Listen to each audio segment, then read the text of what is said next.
The next topic in XML deals with how to display or how to render an XML file in a user readable format. So raw XML view and CSS base view will be dealt in first.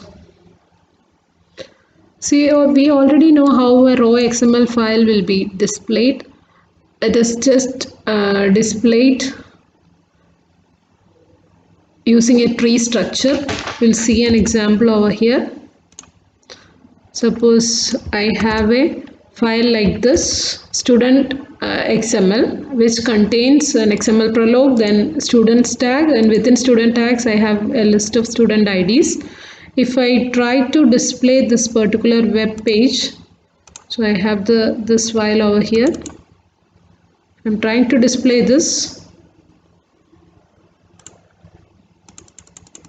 This is how you have the display for the user. It does not have any style information.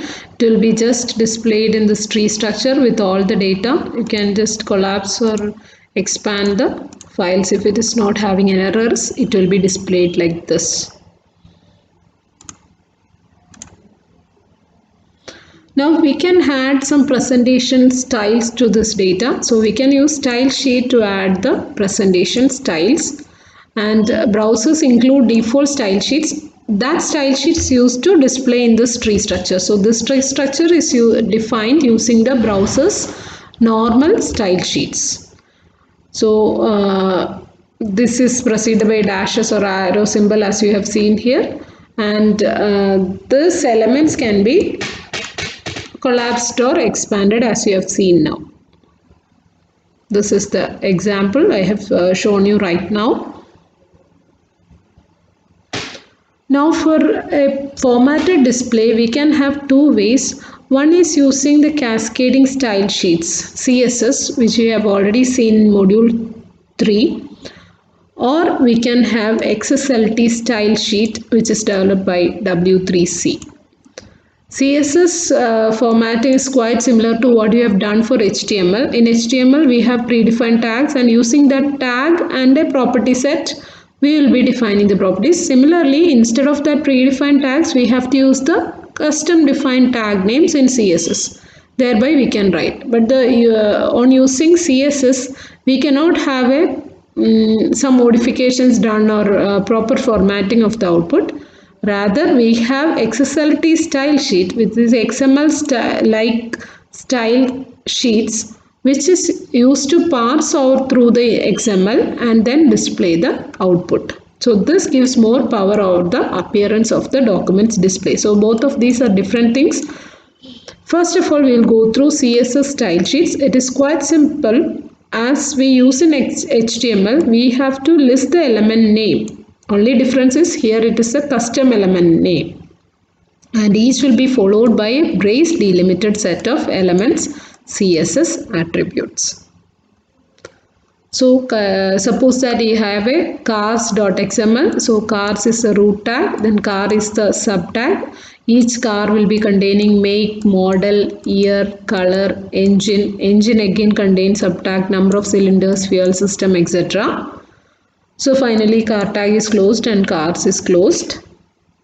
If you want to write the CSS for this, just remember these tag names and you can write properties for these tag names. For example, this is a style sheet cars.css. Of course, the extension is same .css.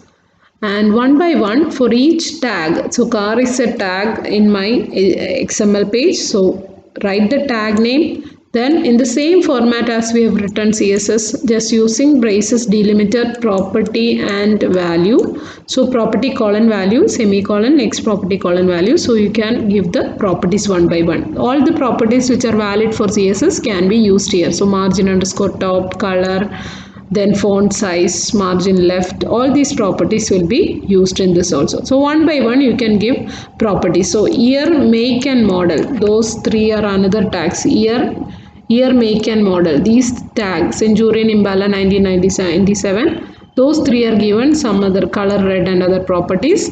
Then color is given some other properties, engine is given set of properties. Likewise, all the tags can be given a set of properties as you require. One new thing you see here is display colon block. So display, that is a new thing. So display can have values inline or block. That shows whether it is an inline display or a block display. Block means it will be separated from its sibling by line breaks. It will be going to a new line. If you give display block, every new car will be displayed as in a new line. Year, make and model. Here I have no display specified. That means year, make and model will appear together in a single line. But color, again I have given display block. So this color property will be displayed in a new page. So that is the display property which is having two values, inline or block. So now we have to link our XML page to the CSS. We have a .xml file and a .cs file. How will you link it? By using another processing instruction, which is XML-style sheet. These type of tags are known as processing instructions. So the name is XML-style sheet. So it has got two attributes. The first is a type attribute which specifies the MIME type. So the MIME type is same as we learned in last module 3, text/CSS. This is the MIME type for CSS file. And then we have to give the file path of the CSS as an href attribute. So href is equal to file name.css. Corresponding file name must be given. So this must be added after the prologue statement in the XML file. This is my cars.xml. So I have the prologue here. Then DTD, if you require, it can be there. Now I have to add the linking statement with the CSS. My CSS file name is cars.css. So XML, this is the processing instruction. So angle bracket, question mark, XML-style sheet. Type is equal to text/CSS and href is cars.css. So this will cause the CSS file to be linked to the XML file, and this will be the final output. So this was my car XML. So Centurion Impala 1997, color light blue. So all these things, each car details, you can see this is the first car detail that goes to the new line. Second car details go to another new line, and it is displayed in red because this is given as display block. Now other properties, if you are not giving the three things here in the year, make and model, it is not given any display block. So you can see all these values, Centurion, Impala and 1997, all these are displayed in the same line itself. These are the make, model and year. All these three values will be displayed in the same line. Then light blue color, I have given block, so it goes to new line. Again 8-cylinder fuel injector, these two are not given any block specification, so both of these appear in same line. So similarly it will be displayed. So by default, style given to a parent element will be applied to all its children, and if not, block is not specified, tag data will appear together without line breaks. So one thing to notice here is all the data which is given in the XML will be displayed in the same order in the CSS. We cannot change the order, sort it, or we can't do anything with the tag data. So this is an example of displaying XML with CSS. Now we move on to a student data example. So this is my student XML, student CSS. So this XML having some details of students, and this is my CSS file. I have written student.css file. So here I have given the properties: student margin top is equal to 15 pixel, then name, display box, color red and font size 16. Mark 1, Mark 2, there is no display block given, so this will be appearing in same line. Grade, I am given display block, so grade will go to new line. So Mark 1 and Mark 2 should be displayed in the same line itself. Then how will you link the CSS to my XML?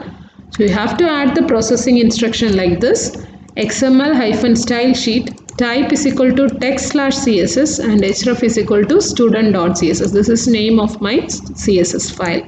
So if you save it, and this was my previous display, this was the default style given by the browser, the tree view. If you try to, now you have the linkage to CSS done, and if you try to refresh this, you can see the output. This is the formatted output using CSS. So the name is displayed in red and huge font. Mark 1 and Mark 2 should appear in same line with blue font, and grade again goes to new line with green font. So this is the effect of a CSS in a particular XML file. Same example is illustrated here. Now we move on to the next type of style sheet, that is the particular style sheet for XML using extensible style sheet language, that is XSL. XSLT is the full form for XSL transformation. XSL means extensible style sheet language. XSL is a styling language particularly for XML. So we will be defining the presentation and transformation of XML documents using this XSL style sheets. XSL consists of three related standards. First one is XSLT, that is XSL transformations, XML path language XPath, and XSL formatting object XSLFO. And this provides a powerful means for formatting XML documents as you want. It is a simple declarative programming language. What it does, it transforms the XML documents to HTML, hex HTML documents, and it is used for displaying it. You have seen the example with CSS also. So similar thing will happen with XML style sheets also. One difference from CSS, using a CSS, is that using XSLT transformation, the elements can be moved, they can be modified, they can be sorted, or they can be converted to attribute values. Using CSS, we have no method to retrieve the attribute values if it is there, because we can only specify tags and its property values using CSS. So if we have an attribute and if you want to display it in a formatted manner, it is not possible with CSS. So this is a major advantage of using XSLT over CSS. The elements can be moved, modified, sorted, and we can also access the attribute values using XSLT. And XSLT style sheet are also XML documents, so they can also be passed and checked for validity and all. So each statement is an element. In this, we will be writing the same XML format. Each statement will be elements. So this is, even though this is a kind of a program, this looks very different from normal programming language programs. XSLT also include functions, parameters, names to which values can be bound, selection constructs like if, and conditional expressions. So these all things can be added. So it has some properties of a programming language, but it will be looking very different from a normal programming language. So XPath is also part of XML transformation. So XPath is a language for expressions. And these expressions are used to identify part of XML documents. So we can take specific elements that are in specific positions. If that means nesting and all those things can be properly identified using XPath. Or elements which is having particular attribute values. For example, a student with ID 101 alone. If you want to process like that, you can use these XPath expressions to take. It is like some conditions or querying from within the XML. So XSLT requires XPath expressions to specify the transformations. Now we'll see how the XSLT processing happens. XSLT processors take an XML document and XSLT document as an input. So our normal XML file will be one input for the XSLT processing. Then we will have the style sheet, that is the XSLT document. So both these things will be taken as input, and the XSLT, that is a transformation, that styling, that will be the program to be executed, and XML document is the input data. Now, using the XSL style sheet, parts of the XML documents are selected, modified and merged with parts of XSLT document. The XSLT contains HTML tags and other data. We'll see that in example.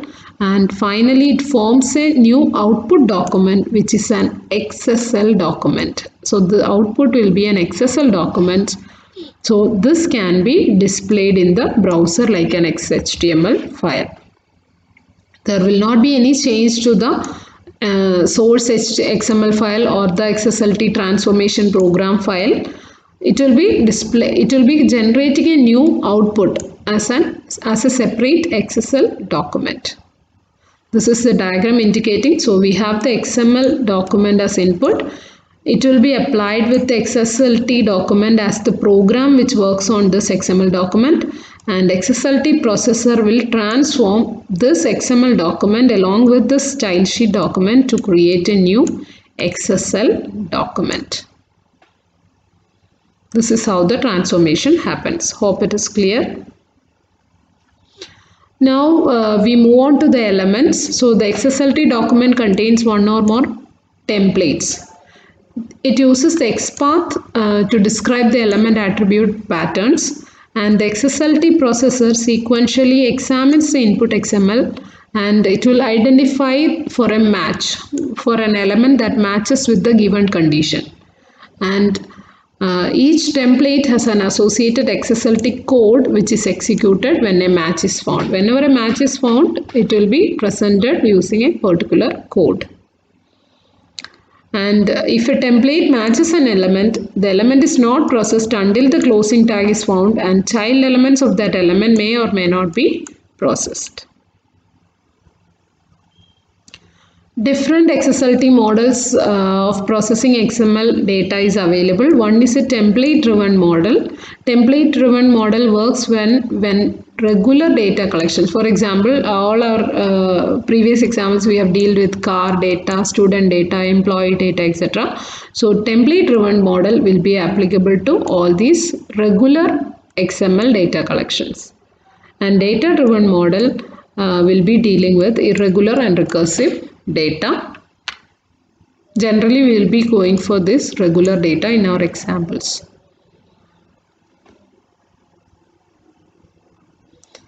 The output, as I said, it is an XSL document, that is nothing but an HTML document to be displayed.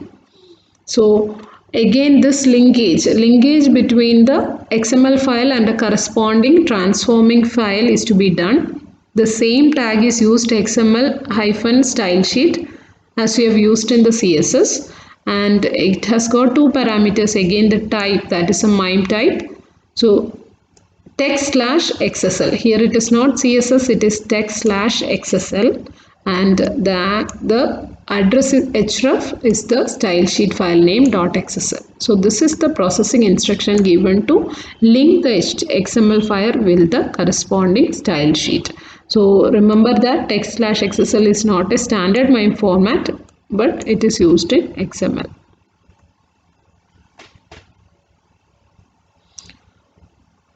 So now we will see what are the elements of XSLT style sheet. The root tag of XSLT style sheet is a style sheet tag. So all the contents will be enclosed within a style sheet tag. And the style sheet tag will be defining namespaces and attributes. So this is the sample style sheet tag. So you already remember why this prefix is done. Prefix is done to qualify this to a namespace. So here I have a default, again one more namespace for XSL transformation. This also is provided by w3.org. Like the case of schema, we have www.w3.org/1999/XSL/transform. This is the default namespace for XSL transformation. So this is qualified with a prefix .xsl. We can write anything, but this is the standard prefix. So that is why all the elements are prefixed with XSL style sheet. Version is equal to 1.0. Now we can have our own namespace is required. as a target namespace, and finally within this style sheet tag I'll be writing all the matching statements, and finally close the style sheet tag. So style sheet is the root tag, and within root tag I have to include the namespace, and the prefix generally used is XSL. And this namespace is specified by W3C, and default prefix is XSL as I said earlier. And style sheet then must include one or more template element. Template element is used to match through the elements in an XML file. So it has an attribute called match. It has one attribute which is a math attribute which specifies an XPath expression. Hope you remember, XPath is used to specify conditions. A cars node inside car, a car node inside cars, an employee node inside employee. Likewise, you can specify XPath expressions within the match attribute, and the content of this template element specifies what is to be placed in the output document. So whatever HTML part you write, or in what formatted way you want to send the output, that is specified by the template element. So the XSLT processor will examine the nodes one by one, comparing with the templates given. If it finds a match, that will be appended to the result of the XML file. So this is the format of that. So XSL, so this XSL prefix is always required because that is qualifying to the namespace. The name of the tag is template, its attribute is match, match is equal to slash. Slash means we can match from the root itself. We can either give a tag name here, or you can slash will be matching to the root tag. A template can match any element just by naming it also. So if it is car, I can write car over here. Every XSLT should include a template for the root node. So the root node match template is used to create HTML header. At the root node match, we will be starting our HTML part for the output document. As we said earlier, the output will be an HTML document. So the HTML root tag and the title and head and title part, if you need, all those things should be written at the match for the root node part. The header code appears in the content of template elements. So suppose I have a tag named year. If I want to match it, you can use it like this: XSL template match is equal to year. So that is used to match templates for specific nodes. XPath expressions begin with the slash and are like absolute addresses. If you want to match through a tag within this. So here year is an obvious address within a root tag. A template for the root node is implicitly applied. All other templates must be explicitly applied to the XML document. And there is another tag called apply-templates tag. This element applies appropriate templates to all the descendant nodes.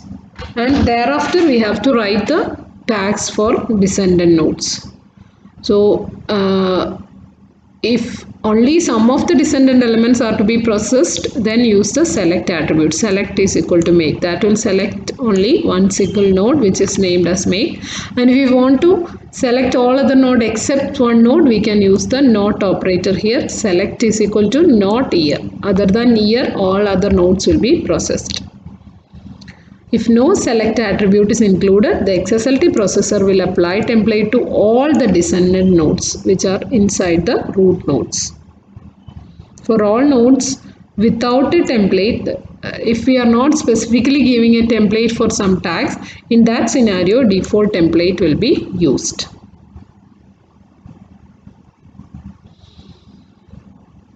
Template elements are of two kinds. One that literally contain HTML content, or secondly they can specify content to be copied from the associated XML. We will see the examples. So XSLT elements that represent HTML elements are used to specify content. For example, span is an HTML content. So span style is like this, font size 14 point and happy holidays. So this kind of HTML elements can also be used. All XSLT elements that represent HTML elements are copied by the XSLT processor to the output. So if we have some HTML contents written within our XSLT file, that will be just copied to the output document. Some headings and all, you can just write it by H1 or H2 tags. You can write if you want to give corresponding headings in your document. So all these will be directly copied to the output file. Only the XML part will be processed.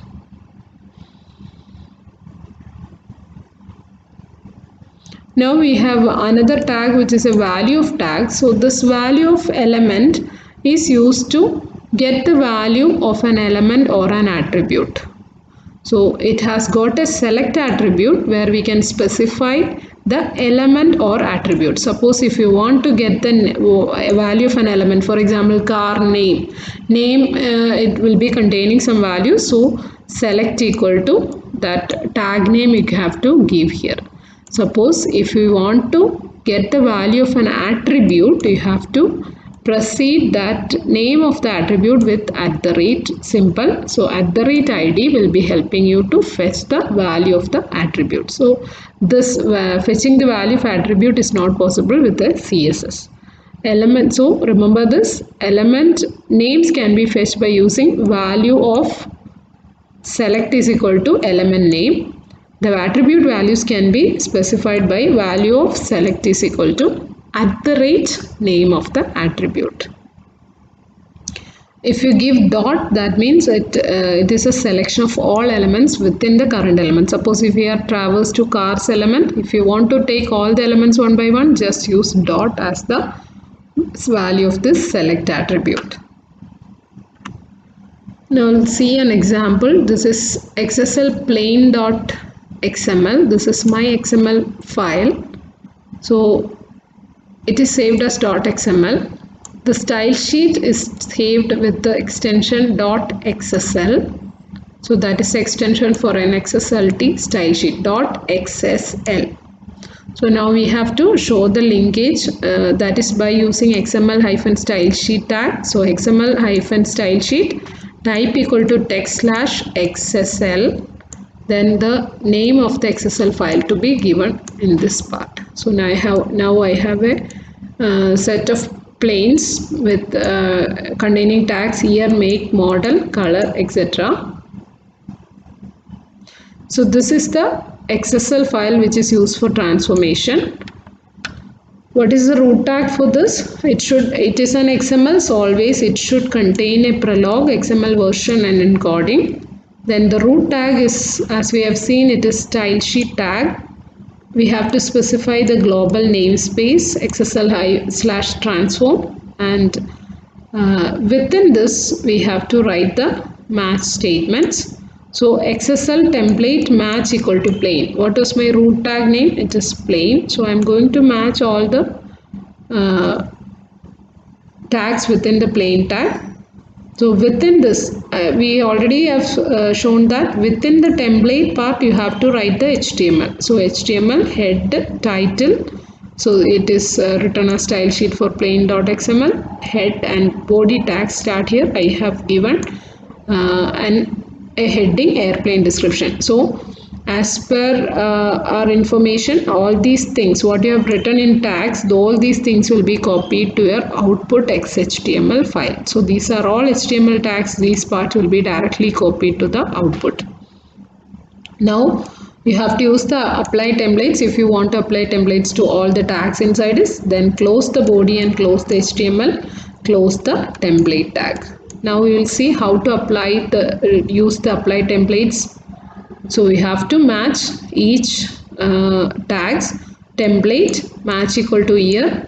Then this can be displayed by using some value. So here I am using tab span attribute, span element. Either you can use tables, tabular format also you can apply. How will you select the value?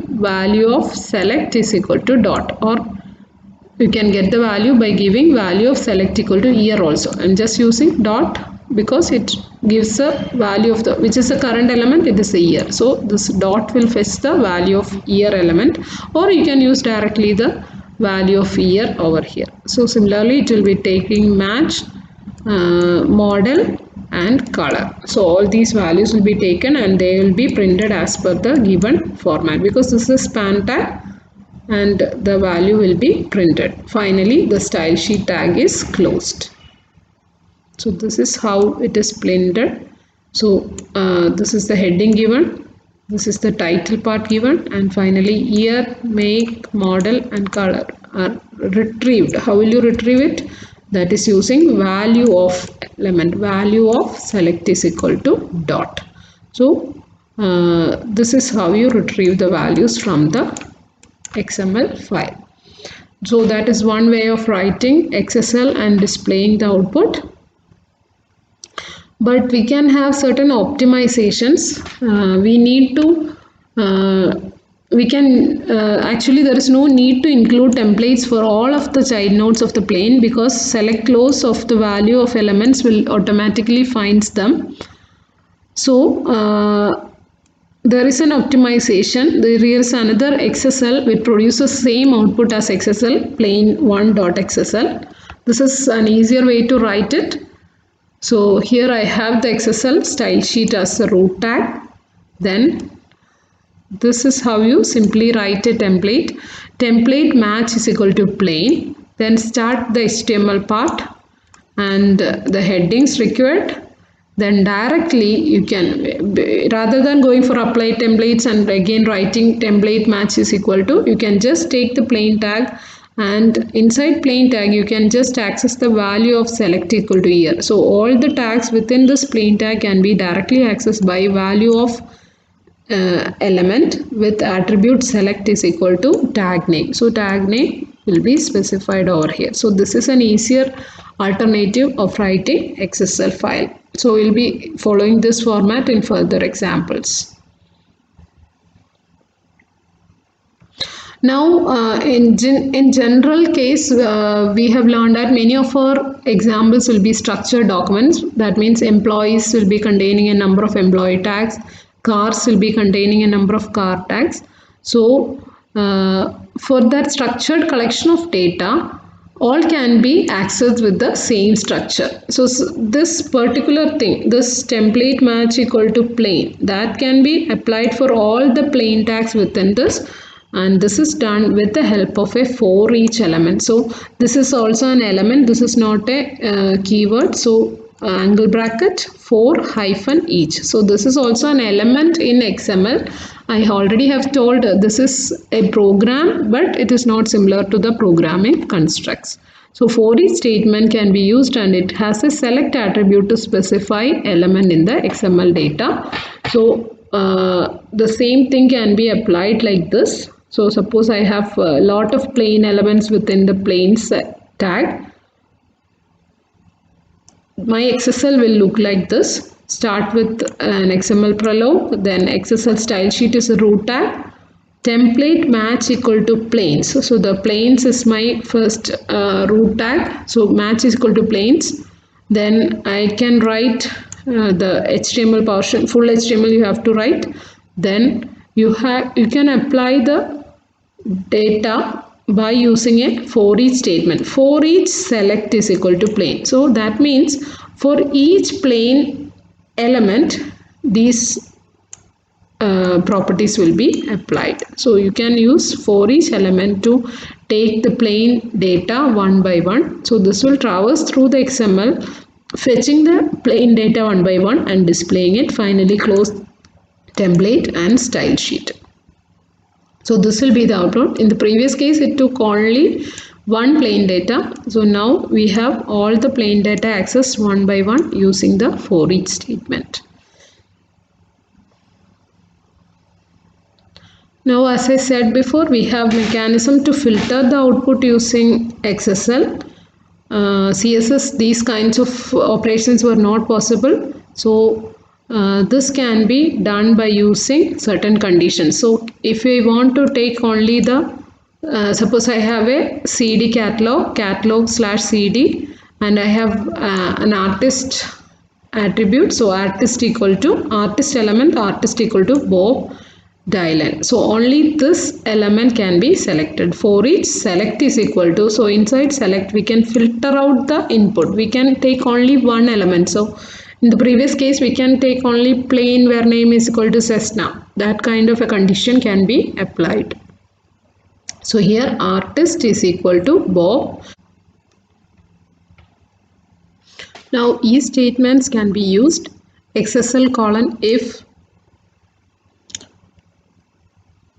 We can do a conditional testing using if statements, and this is the format of using. The attribute is test attribute and equal to, you can give the expression over here.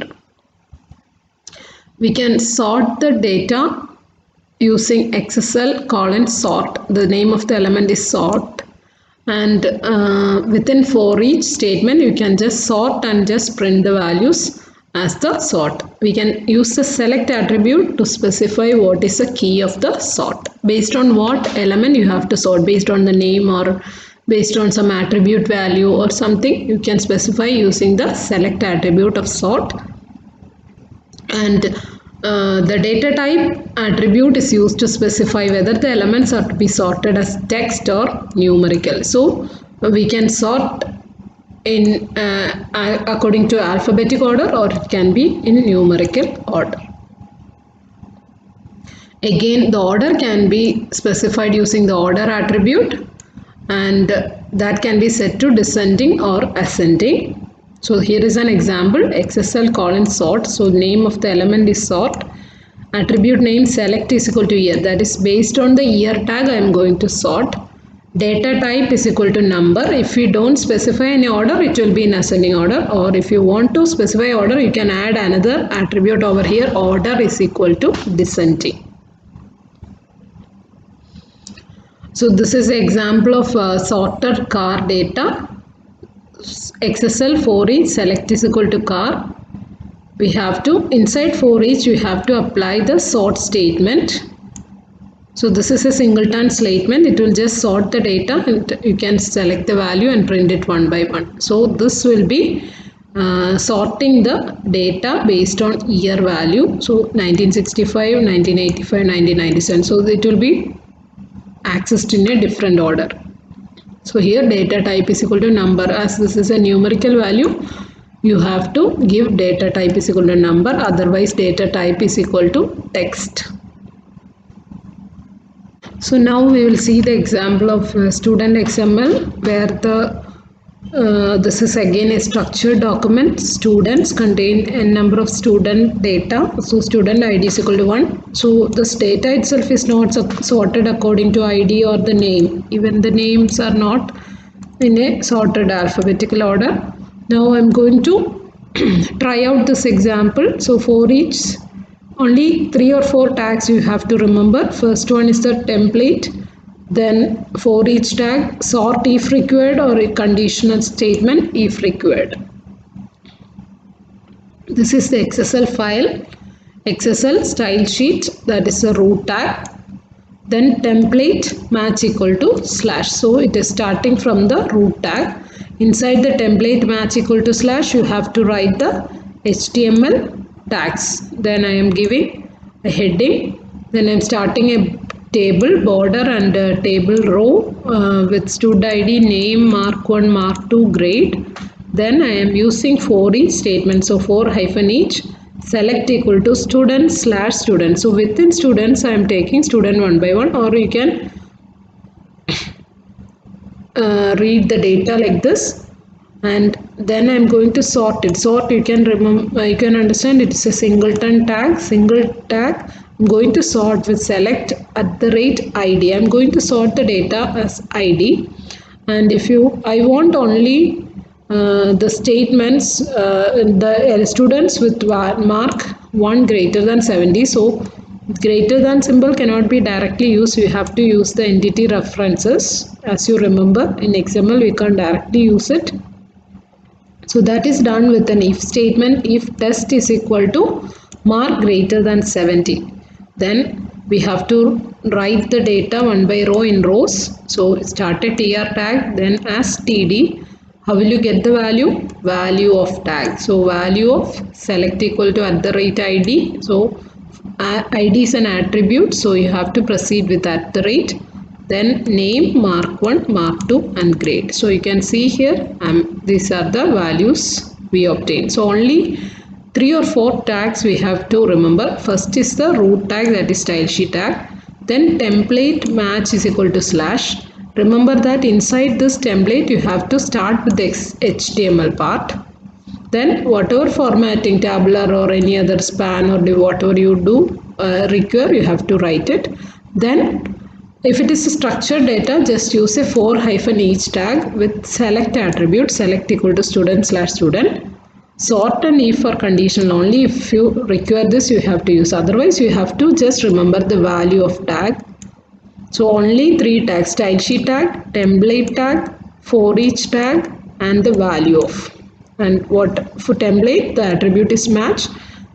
For each, the attribute is select, and value of also the attribute is select. Only thing, tag name you can directly give it. If it is attribute name, you have to give it with @. So this is quite simple to write. This is another example where you sort it using student ID and you don't use any if condition. So all the students will be sorted as per the ID and their marks will be displayed. This is an example. So finally, after the for each, you have to close the table tag, close the body tag, HTML tag. Finally, you have to close the template. So remember, the HTML is opened and closed within the template tags. So here you start HTML and here you end it. So that is within the template tag. And finally, style sheet tag is closed. This is how you use XSL style sheets. So these are the summary of XSL elements: style sheet element, applied element, template element, or you can just use template match is equal to, then value of select is equal to, and give the tag name here or @id name, attribute name here to get the value. And only these 3 are required for normally writing an XSL style sheet. Then write the namespaces, then XSL template match is equal to slash will automatically match the root node. Then within a template you have to start the HTML part, and to retrieve the values one by one you have to use the value of with select attribute. Select is equal to name of the tag or name of the attribute. Then for each is optional if you want to get it for the structured data one by one.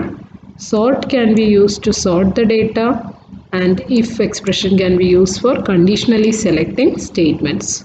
For all these we have attributes. For each select attribute, here also select attribute, and if it is test attribute. This is the summary of XSL elements.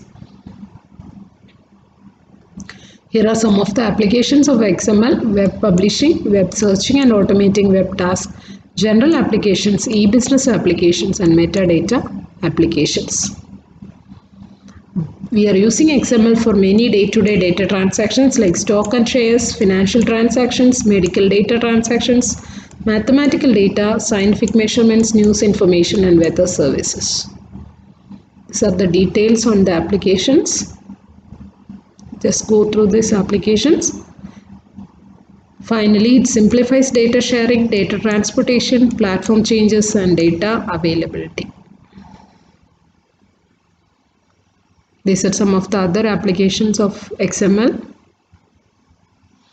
Finally, we have completed the syntax of XML, XML document structure, first kind of rules, that is a DTD, then the namespaces, second kind of rules which is XML based, that is a schema, styling using CSS, styling using XSLT, and finally the applications of XML. That's all about